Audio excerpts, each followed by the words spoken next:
বিবিসির প্রতিবেদন ঘিরে তোলপাড়, কল রেকর্ড উদ্ধার করেছে ট্রাইব্যুনালের তদন্তকারী, দাবি তাজুল ইসলামের।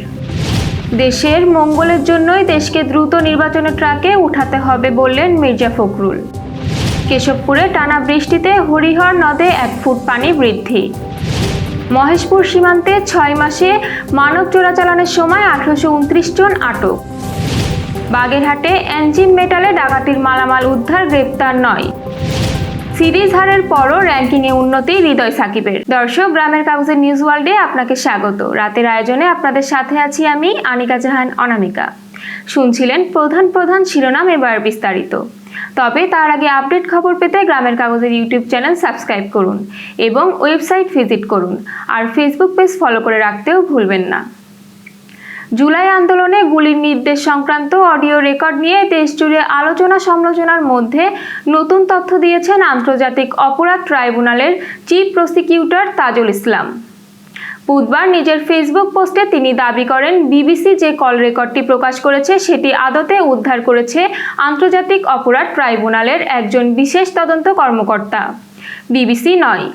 তার ভাষ্য, মন্তব্য নিষ্প্রয়োজন, নিজের চোখেই দেখে নিন। তবে এই কল রেকর্ডটি বিবিসি উদ্ধার করেছে আন্তর্জাতিক অপরাধ ট্রাইব্যুনালের বিশেষ তদন্তকারী কর্মকর্তা। এটা ট্রেলার মাত্র, অনেক কিছু এখনো বাকি, অপেক্ষায় থাকুন।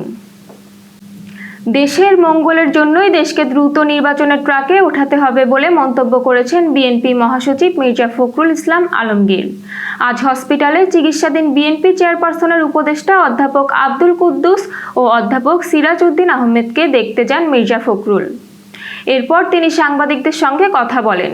ফেব্রুয়ারিতে নির্বাচনের বিষয়ে একটি মহলের বিরোধিতা নিয়ে সাংবাদিকদের প্রশ্নের জবাবে মির্জা ফখরুল ইসলাম আলমগীর বলেন, গণতন্ত্রের সবচেয়ে বড় শক্তি যদি কেউ থাকে সেটা হচ্ছে বিএনপি, এবং সবচেয়ে বেশি লড়াই যদি করে গণতন্ত্রের জন্য সেটা বিএনপি।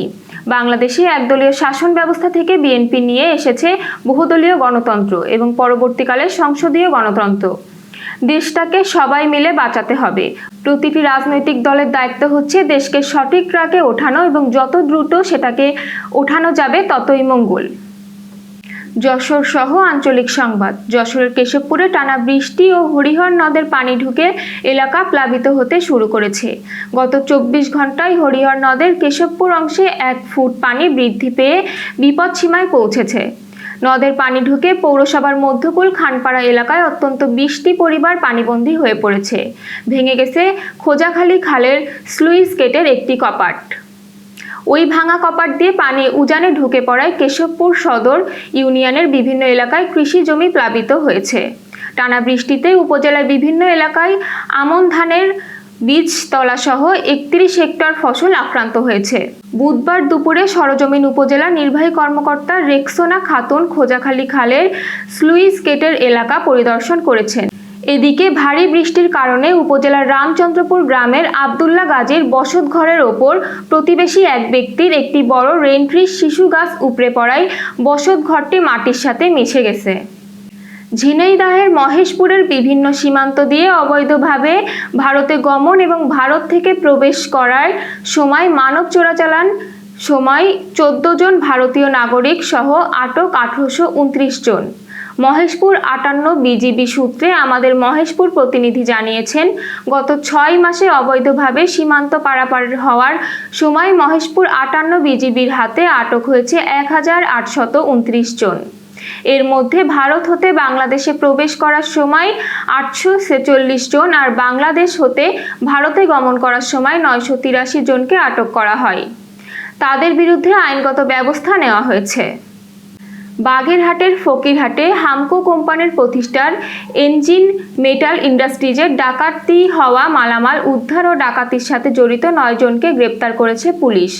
তথ্য প্রযুক্তির ব্যবহার ও নিজস্ব গোয়েন্দা তৎপরতার ভিত্তিতে চট্টগ্রামের সীতাকুণ্ডু এলাকায় অভিযান চালিয়ে ডাকাতি হওয়া মালামাল সহ 2 জনকে গ্রেপ্তার করা হয়। আজ দুপুরে পুলিশ সুপারের কার্যালয়ে প্রেস ব্রিফিংয়ে এসব তথ্য জানান পুলিশ সুপার তহিদুল আরিফ। উদ্ধার মালামালের মধ্যে রয়েছে 10 টন অ্যালুমিনিয়াম বার, 1 টন তামা ও 2.5 টন তামার তার, যার মূল্য 1,02,000 টাকা। গেল 4 জুলাই রাতে এই মালামাল লুট করে ডাকাত দল। দর্শক, শেষ করব খেলার সংবাদ দিয়ে।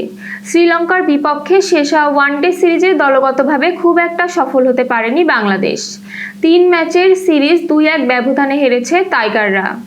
তবে এই হতাশার মাঝেই আইসি র্যাঙ্কিংয়ে কিছু ব্যক্তিগত সাফল্যের সুখবর নিয়ে এসেছে সিরিজটি। বিশেষ করে ব্যাটার তাওহিদ হৃদয় ও পেসার তানজিম হাসান সাকিবের জন্য এটি বিশেষ আনন্দের খবর। তানজিম হাসান সাকিব সিরিজের 3 ম্যাচে শিকার করেছেন 6 উইকেট।